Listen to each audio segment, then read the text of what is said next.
Hello, and welcome to this tutorial about creating rooms using ExPresS. This video follows closely the tutorial on the ExPresS wiki, which also can be found under ExPresS in Unity and the room creation tutorial. This workflow mainly uses ProBuilder, which is an add-on for Unity. You can see in my case it is already open, as indicated by these small 4 icons at the top and this window on the lower right. If you don't find this window within your Explorer, you can enable it using Tools, ProBuilder, and then clicking ProBuilder window, which should open this dialog down there and will enable those 4 icons. I won't be getting into all the details about ProBuilder. Just as a reference, these 4 icons are for selecting objects, vertices, edges, and faces of a ProBuilder mesh. Be aware that in order to select other objects, you have to have object selection enabled. In most cases, ExPresS's features suffice for creating simple rooms. For that, we have an extra section under ExPresS, which is called Rooms, which allows you to either create default rooms for the exhibition and experimentation tutorials, some useful functions for adding teleportation support to rooms created with ProBuilder, and the main feature, which is the RoomCreator, which allows us to efficiently create rooms.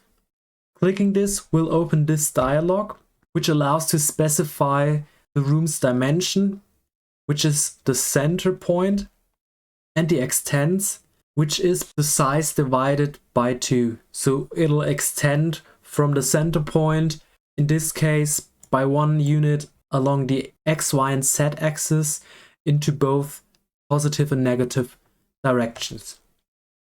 Then we can also add teleportation areas on the fly by having that checkmark selected, and then we can select a wall mode, which determines how the materials are distributed within the room. And then we can select material presets, which basically determines which floor is used. In this case, we will either create a room with a bluish PVC floor, or for exhibitions with a wooden floor, as you can see here.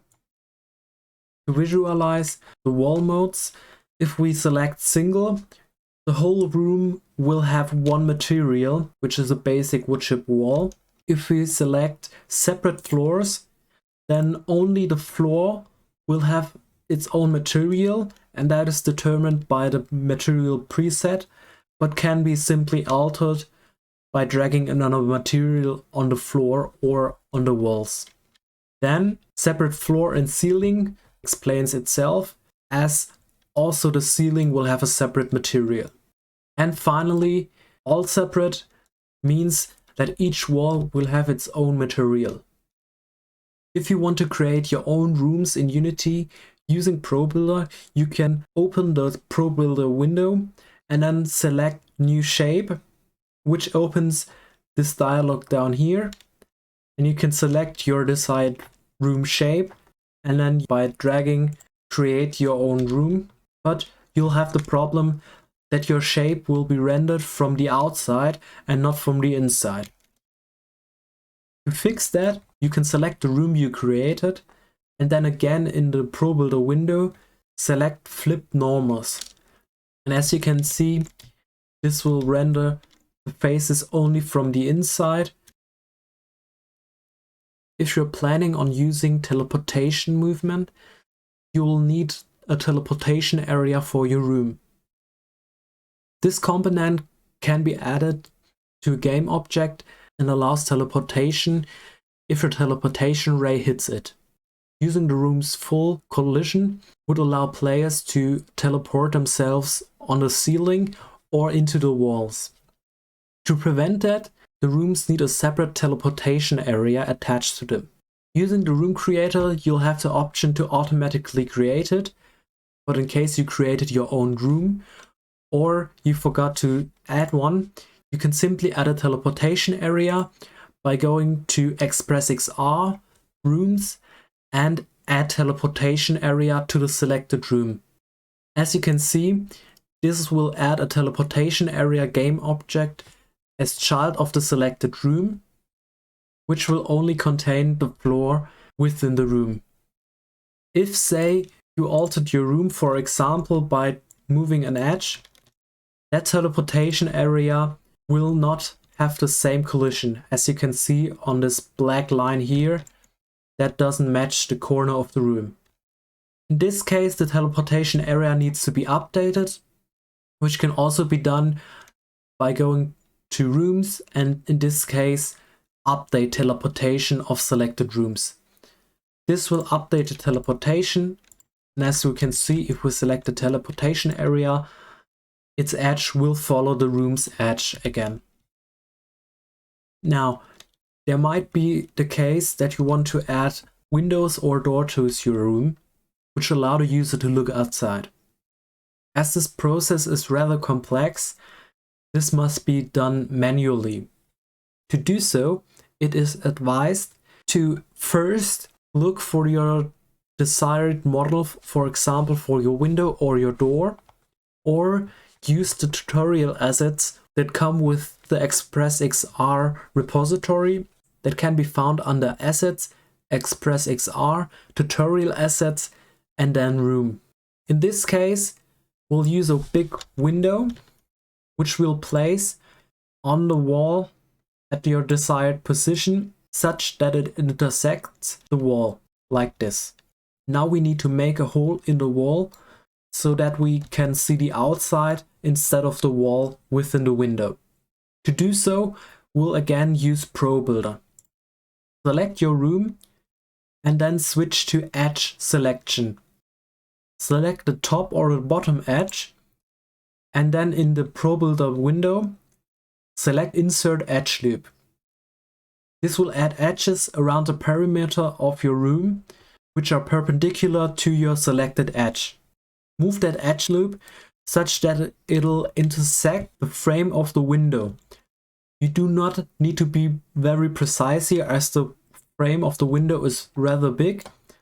And additionally, if you put it too close or exactly at the edge of the window model, then we might have some artifacts where light seeps through the edge between the window and the room.